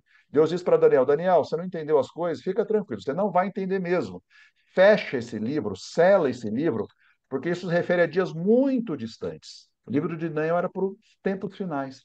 Basicamente, metade do século XIX, teve um grande movimento de reavivamento, não foi só nos Estados Unidos. Os Estados Unidos foi bem proeminente, mas aqui na América do Sul, um padre argentino chegou à mesma conclusão que Guilherme Miller chegou lá nos Estados Unidos, que padres católicos também chegaram lá na Europa e por aí vai, sobre o final das 2.300 tardes e manhãs, que é a maior profecia da Bíblia, que está lá em Daniel 7:8, que eles interpretaram o evento errado, como se Jesus tinha voltado, mas não, estava tudo certinho a interpretação, só o evento que foi errado, e Deus usou esse desapontamento para fazer as pessoas voltarem para a Bíblia, né, para estudarem novamente, para pesquisarem mais detalhes e crescerem no conhecimento. Então é assim que Deus opera, né? Ele atua na história sem violar o livro. Opa, Os propósitos dele sejam cumpridos e a profecia tem um papel crucial e fundamental nisso. agora, você imagina o João vendo as coisas do Apocalipse. Sim, sim. Ah, o cara, eu acho que ele provavelmente deve ter se internado, né, num hospício, né, porque... Ele já estava, coitado, por isso que ele É, falou, é. Debaixo, exatamente, mas, cara. mas o seu, sabe o que ele fez depois? Logo depois que ele escreveu o Apocalipse ele Que- recebeu a revelação lá em Patmos. Ele escreveu. Isso, é. Dizem os estudiosos que o grego do Apocalipse é um grego bem rudimentar, bem de uma pessoa assim não muito letrada, porque ele mesmo escreveu. Não tinha ninguém ali. Aí, o próximo livro, que é o último livro a ser escrito da Bíblia, é o Evangelho de João. É um grego mais robusto. Por quê? Provavelmente ele falava e alguém escreveu para ele, até porque estava bem velhinho, batendo já nos 100 anos. E ele escreve a joia, a pérola do Evangelho de João. Por quê? Aquele Jesus que ele conhecia se revela para ele lá em Patmos, mostrando: João, fica preocupado. Eu tenho o controle da história aqui, ó. Apocalipse é isso.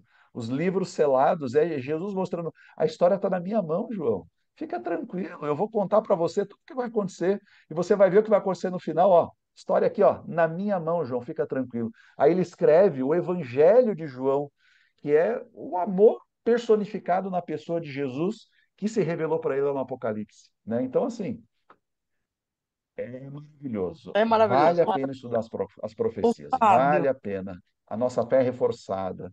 Diga, Rô. eu não sei se eu vou conseguir me explicar, tá? Vou tentar. Que nem, por exemplo, quando começou a falar do sonho, né? Explicando, chegando até os pés de barro, me veio na cabeça assim, não que o reinado dele ia terminar, e sim que ele estava construído numa base errada. Hum, Eu não sei, né, se isso fica muito claro, que nem você falou em outras partes de Daniel. E você acabou de citar também que houve um episódio de acharam que era a vinda de Jesus e não bateram as datas. Você acha que pode existir, que, por exemplo, dentro desse apocalipse, alguma interpretação errada? Porque eu não sei se eu que não lembro, mas eu lembro que tinha muitas coisas. Sei lá, o leão com não sei quantos olhos. sim, sim, sim, sim. E pode existir, às vezes, alguma interpretação que não bateu, que nem, por exemplo, eu viajei nesse sonho, que não tinha nada a ver, que eu achei que era Sim. construído numa base errada e, na verdade, que era o reinado que ia se acabar. Você me Não, entendeu? muito boa a sua pergunta. Eu entendi sim. Muito boa a sua pergunta, Roberta. Na verdade, assim, o foco lá de Daniel 2 é mostrar que os reinos iam passar. Que, assim, Deus estava controlando a história e a história ia terminar com a pedra, né? Que a pedra é o reino, a volta de Jesus, a segunda vinda de Jesus. Que tudo aquilo, tudo que é o sofrimento, a maldade, a dificuldade, o cativeiro ia terminar pela volta de Jesus. Então a ênfase é essa.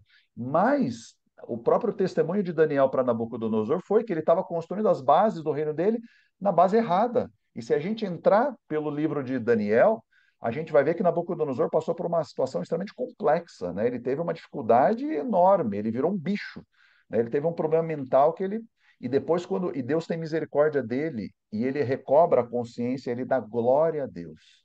E Nabucodonosor é um cara que vai estar no céu, um cara que se salvou. Fica claro no registro de Daniel, que ele reconhece a soberania de Deus e entrega o seu coração a Deus.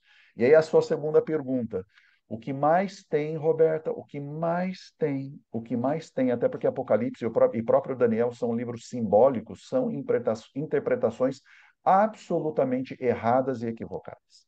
Absolutamente erradas e equivocadas. As bestas lá do Apocalipse, o anticristo, tem todo tipo de interpretação que você imaginar. Por exemplo, eles falam, o anticristo foi Nero, perseguiu os cristãos. E vem, depois o anticristo foi, sei lá, Napoleão Bonaparte, depois foi Obama, na época lá. Mais recentemente, né, estão falando várias coisas aí, o Trump é ou não é. Então, é assim, por que que isso acontece? Porque é simbólico. E para eu entender o simbolismo da profecia apocalíptica, aquela que é simbólica, eu preciso do quê? Ir à própria Bíblia, principalmente o Antigo Testamento, entender esse símbolo que está sendo usado lá no Antigo Testamento para fazer a correta interpretação aqui, né? Ah, Esse é o então, primeiro ponto. então em Daniel ele fala de todos esses símbolos que aparecem em Apocalipse, é isso? Não, não só tudo. Por Tá. exemplo, tem vários símbolos que aparecem, por exemplo, aparece lá uma montanha, né? A pedra, vamos pegar a própria pedra aqui, né? É um simbolismo que é usado para Deus, né? Por um reino, né? Uma montanha, uma pedra, é um simbolismo que em outras partes da Bíblia, não em Daniel, mas dizem que é um reino. Então, por exemplo, quando eu vejo um animal, por que que eu sei que o animal é um reino? Ou o metal da estátua é um reino? Porque são simbolismos que a Bíblia usa quando se refere a poderes, entendeu? Poderes seculares, não religiosos. Animais são poderes políticos. Quando é um simbolismo que tem partes de homem, partes humanas, é um poder religioso. E por aí vai. São detalhes que a gente vai, no estudo das profecias, a gente vai aprender. Mas o que é importante para nós? Quando eu uso as bases erradas e não uso a Bíblia como intérprete de si mesmo, não tem limites para qualquer distorção que possa aparecer. Parece de tudo. De repente, até alienígena aqui nas interpretações da É. profecia, tudo enviesado, tudo enviesado. Então, eu tenho que usar os critérios corretos. Vamos pegar, vamos dizer que o símbolo seja entendido, mas um grande viés que tem hoje no mundo cristão é essas profecias elas se referem só ao passado, que é o método de interpretação preterista, está tudo no passado. Então, todas as bestas do Apocalipse foram negros, os imperadores, não. Está tudo lá no passado, né? Nada chega para mim hoje. Beleza, é uma forma de enxergar. Não é bíblica, a Bíblia mostra um outro jeito. Tem uma outra forma que não, está tudo no futuro. E essa, basicamente, o preterismo é basicamente uma interpretação mais católica. Ou não, está tudo no futuro. Essa é uma interpretação mais evangélica. Está tudo no futuro, isso aí vai aparecer lá na frente. Quando vier o anticristo, ele vai vir, vai ser um governante mundial, ele vai enganar todo mundo, depois vai virar casaca e vai perseguir todo mundo, vai acabar com a religião. Está tudo no futuro. Se está tudo no passado ou tudo lá no futuro, o que vivo hoje no presente? Eu estou aflito, não tem nada para mim hoje. A Bíblia não fala nada para mim então hoje. Não, são métodos errados. Na verdade, o método correto é o que a gente fez no estudo, no começo dos nossos estudos. É encontrar Deus se manifestando na história, o método historicista, a profecia se cumprindo na história. Tem coisas que estão no passado, tem coisas que estão no presente e tem coisas que estão no futuro. Por exemplo, onde está o presente da estátua de Daniel? O ferro misturado com barro, que veio depois do Império Romano, que é a divisão do Império Romano nos países da Europa, né? São Hum. 10 dedos, são 10 países da Europa. A profecia mostra que 3 não existem mais hoje, e é realmente exatamente a configuração da Europa. Qual é o próximo evento lá na estátua, depois dos países do ferro e barro? É a pedra, que é a volta de Jesus. Então, onde nós estamos hoje? Exatamente no ferro e no barro, que são os países da Europa, a configuração da Europa atual. Quando a gente entra nos outros capítulos, a gente vai ver mais detalhes disso, até com mais propriedade para a gente ver onde a gente está. Então, a profecia se cumpre na história. Então, isso é importante para a gente, ter os métodos corretos de interpretação para não enviesar, senão cabe qualquer coisa. cabe tudo. O que eu quiser inventar de teoria aqui, cabe, né? É difícil isso, A É, minha irmã, por isso tem que usar com base bíblica mesmo. né? eu É. acho que não é nem a Mimi, eu não sei quem, é alguém bem próximo a mim, que fala que a gente não tá nem no pé mais, a gente já tá no dedinho, assim, da história, a gente já tá caindo ali. Eu ouvi uma pessoa dizer, Vou- estamos nas unhas dos dedos, já sendo É, quase que acabando. cortados. Você quer fazer mais alguma Mas isso não é pergunta? para a gente ficar atemorizado, fim do mundo. Não, isso Não, é na Deus verdade, mostrando o que tem pela frente, né? o que eu sempre trabalho, não sei se eu estou errado ou não, porque eu acho assim, por mais que você saiba tudo isso, é da mesma maneira quando vai estudar, ouvir uma palavra, alguma coisa, né, me dê, né, me ilumine, né, fala comigo através dessa palavra. O que eu sempre penso, a gente vai estudando, lógico, informação é poder, né? Mas eu acho que no final das contas é sempre o Espírito Santo que vai falar, é esse caminho que você tem que seguir. É isso que às vezes às vezes não, que eu fico na minha cabeça, que quem vai me salvar vai ser você, tô dizendo assim, entendeu? Me iluminar vai ser ele, né? Tô Sim, viajando. tá Eu não Isso é certo. bem sei, importante. eu não sei, Roberto, Só, se só, você está falando, mas eu penso assim, é que nem morrer. É a única certeza que a gente tem, não é não?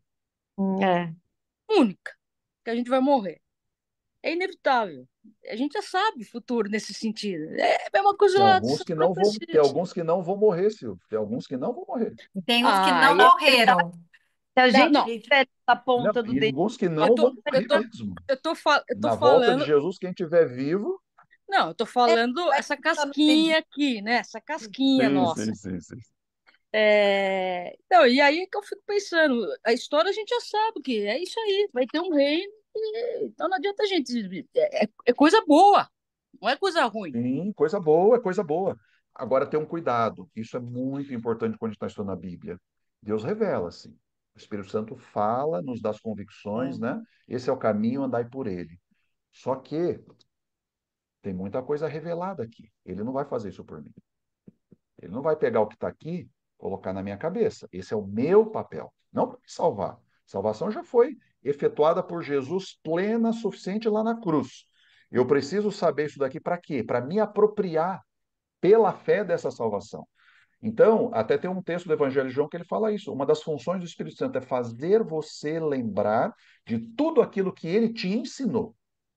Olha que coisa maravilhosa. Eu o não preciso ficar Fábio, me preocupado no momento, né? Ele vai me fazer lembrar das coisas, mas eu preciso ter feito a minha parte, que é, é ter contato. Por isso que a Bíblia é o livro mais perigoso de todas as épocas, porque ela não tem meio termo. Eu tenho que ter uma posição. Quando eu tenho contato com a verdade, eu preciso me posicionar de duas formas: ou aceitá-la e isso modificar dia a dia a minha vida, ou rejeitá-la, e aí está o endurecimento do coração de Faraó, que a gente sempre fala. Quando eu rejeito, é um passo a mais no endurecimento do meu coração. Quando eu E ficar em rejeito, é cima, mais um outro e passinho. ficar em Até cima chegar um do muro momento que. também. É isso que você está falando? isso. Exatamente, Silvio. Exatamente, exatamente. Esse é o nosso cuidado quando a gente se depara. Tem trabalho nosso, não para nossa salvação, mas para nossa vivência como salvos, que é buscar o que está aqui, que é ir atrás, que é o que a gente está fazendo aqui, que é buscar, né, a revelação, o que, que Deus está dizendo para nós por meio da Bíblia, e essa verdade modificando a nossa mente. A Karine gosta muito lá de Romanos 12, 1 e 2, né? Não vos Aham. conformeis com os padrões desse mundo, mas transformai-vos pela renovação da vossa mente. A nossa mente tem que ser transformada. Isso não acontece da noite para o dia. É dia a dia, estudo a Diariamente. estudo, convicção a convicção que o Espírito Santo vai colocando na nossa mente.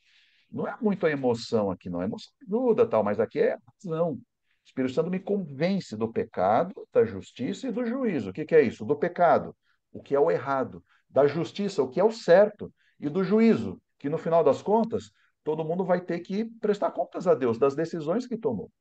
Isso é para um Deus de amor e de justiça ao mesmo tempo, né? Então, esse é para mim, esse é Tá. é o principal quando a gente estuda a Bíblia, né? Não, eu peço, como eu tô, você citou uma coisa, eu todo dia que eu estou estudando, eu falo, eu estou muito ruim da memória, né? Então eu falo, Espírito Santo, me ilumine e que isso fique enraizado no meu coração para o momento que eu precisar, né? Venha, sabe, a luzinha acende, ó, você já viu sobre isso.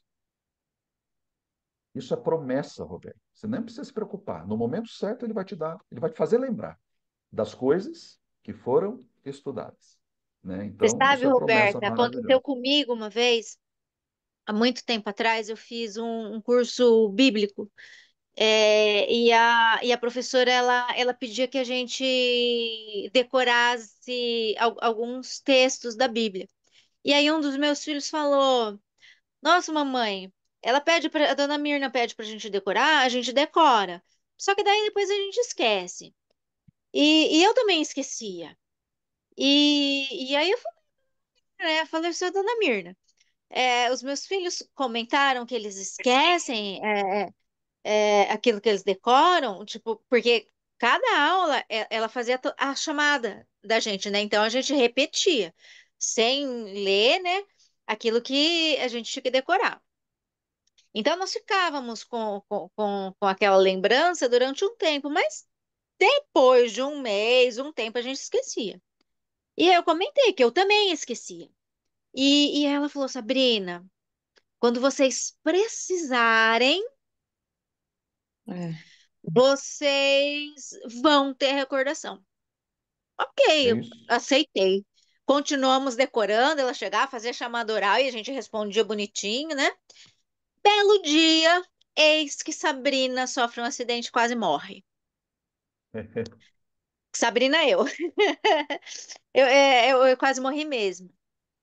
E, e lá na UTI, no leito de morte, felizmente não morri, eu me recordava de textos lidos na Bíblia.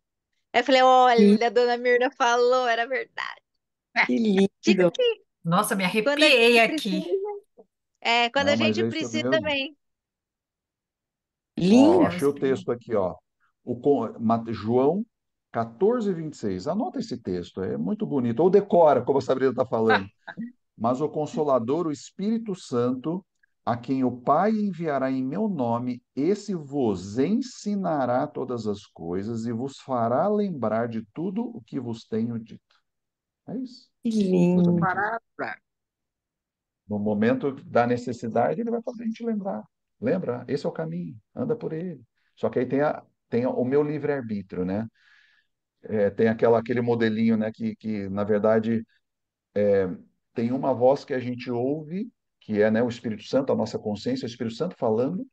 Tem uma outra voz que a gente ouve, a gente vive num grande conflito, a gente já estudou um pouquinho sobre isso, né? Que é os poderes das trevas tentando me separar de Deus, ele fala, só que quem toma a decisão? Nenhum nem outro. A decisão final de quem é? É É nossa. essa região aqui no meio, é minha, né? De ouvir qual das vozes. E aí, qual eu ouço, né? É quem eu alimento mais. Qual delas eu alimento mais no dia a dia? A natureza espiritual ou a natureza, né, humana, carnal, como a Bíblia diz, né? E como eu alimento a natureza espiritual? Aquelas três coisinhas: estudo da Bíblia, oração e testemunho. O que é testemunha? Fala de Jesus. É o que a gente está fazendo aqui, testemunhando. De lá de cá, né? Todo mundo de mão dupla aqui. Essas três coisinhas podem ser encapsuladas numa coisa que a gente chama de comunhão pessoal com Deus, diária, todo dia. Isso vai fortalecendo. Eu vou cair, vou cair. Eu vou errar, vou continuar errando, vou pisar na bola. Mas não vai ser, ou vai ser cada vez menos intencional. Vai ser deslize, vai ser fraqueza, mas cada vez menos intencional, né? Porque Deus vai modificando, o Espírito Santo vai trabalhando o nosso coração para a gente cada vez mais estar semelhante a Jesus. É aquela imagem que a Karine sempre fala, a conexão do ramo com a videira. Essa conexão vem da comunhão pessoal. Estudo da Bíblia, oração e testemunho. É o raminho conectado. Quando ele está conectado, ele recebe o que? A seiva lá da videira, né? Que é o Espírito Santo. É o Espírito Santo falando, comunicando, ensinando e fazendo lembrar e nos ajudando no testemunho, inclusive. quando eu precisar falar daquilo que eu creio, que eu acredito e tenho convicção, né? Hoje a gente estava aqueles planos que eu falei que eu estou fazendo com as meninas, né? E hoje a gente começou um sobre crianças, a juventude, né? Jovens cristãos no meio, né, da juventude. E ele entrou, o primeiro dia, né, dele citou Timóteo, acho que Timóteo 2, alguma coisa assim. Eu falava assim, ai meu Deus do céu, quem que era Timóteo, mas quem que é? Ai, ai, vocês podem achar engraçado, mas né, tem muito que eu não lembro e não. Aí quando começou a ler, e ele falava, veja que eu tô aqui preso e dei minha vida para ele. Eu falei assim, preso? Será que ele tá falando de Paulo? Aí eu falei, gente, eu não posso falar besteira para essas meninas, né? Aí a gente foi procurar, estudar junto com elas, e falar, ó, óbvio, foi uma carta que ele escreveu para Timóteo. Mas você vê, eu não lembrava de jeito nenhum quem que era. E no texto, por isso que eu tô falando, ele me deu a luz, sabe, de Paulo ali para eu conseguir ligar um ao outro. Por isso Isso aí, a não exato. tem que ser muito grande, porque senão hoje eu não gravo, gente. Quem sabe um dia eu vou gravar, mas ele me deu uma setinha ali, ó. Tá aqui, ó. Procura aqui que você vai É saber isso quem aí, isso aí. Deu a dica, né? Boa. é. Acendeu a luzinha. Gente, acho que eu vou finalizar aqui para a gente não ficar Nossa, até o ano Maria. novo, mas a gente pode ficar até o ano novo. Mas a gente volta em breve. Não sabemos quando, ainda que eu não fiz a agenda com a equipe de professores. Mas a gente volta em breve. Foi um prazer estar com vocês mais esse ano. Que Deus continue atuando na nossa vida. Que nós vivemos aqui nesse grupo o sobrenatural de Deus, né? A gente vê esse calor no coração, é, essa fome que vem dentro da gente ao ouvir a palavra dele, esse preenchimento, né, do encaixe, como o Fábio falou. A gente sabe que a gente está buscando mais sobre o nosso Pai, né? Então, muito bom estar com vocês nessa caminhada, em que a gente se alimenta, como diz o Fábio, dos dois lados. É um crescimento para vocês, é um crescimento para a gente também, sempre. Que Deus continue abençoando vocês, a família de vocês. A gente sempre ora por esse grupo, por cada um. Então, a gente também não está sozinho, a gente é corpo de Cristo. E a gente vai se fortalecendo mais. Como diz a Roberta, a gente é a igreja, né? E a É gente isso faz aí. parte do corpo de Cristo. Então, que a gente se fortaleça mais, cresça mais enquanto grupo, conhecimento, e que Deus nos abençoe. E eu vou pedir para o Fábio orar para a gente agora no final. Vamos. Vamos orar? Nosso Deus, nosso Pai, levamos a Ti nossa oração de gratidão por tantas bênçãos, pela revelação da Tua palavra, pela oportunidade que tivemos ao longo de todo esse ano, estudar esses temas, ter a nossa fé melhor alicerçada na Tua palavra, as nossas convicções mais ordenadas em relação à Tua vontade e também o nosso crescimento em maturidade espiritual. Te agradecemos muito por isso, te pedimos de modo muito especial por esse grupo, possamos continuar crescendo juntos no conhecimento de Ti e que, por meio desse conhecimento, nós possamos ter sabedoria para enfrentar as dificuldades, os desafios que a vida nos apresenta. Nós temos a certeza de que esse é um estágio temporário, que vivemos aqui nesse mundo, até aquele dia que estaremos todos juntos contigo nos céus, no mundo onde não haverá morte, pranto, tristeza e dor, e sim, somente felicidade plena contigo por toda a eternidade. Pedimos que continues conosco, nos guardando no restante desse ano, nas festas, que possamos ter o nosso coração voltado para o verdadeiro significado do Natal, que é o envio a encarnação do teu Santo Filho, de Jesus, e que, ao nos lembrarmos dele, refletirmos desse evento durante essas festas, que possamos ter mais uma vez a nossa fé reforçada na tua providência para a nossa salvação. Essas bênçãos todas nós te pedimos e te agradecemos. Por Jesus. Amém. Amém. Muito obrigada.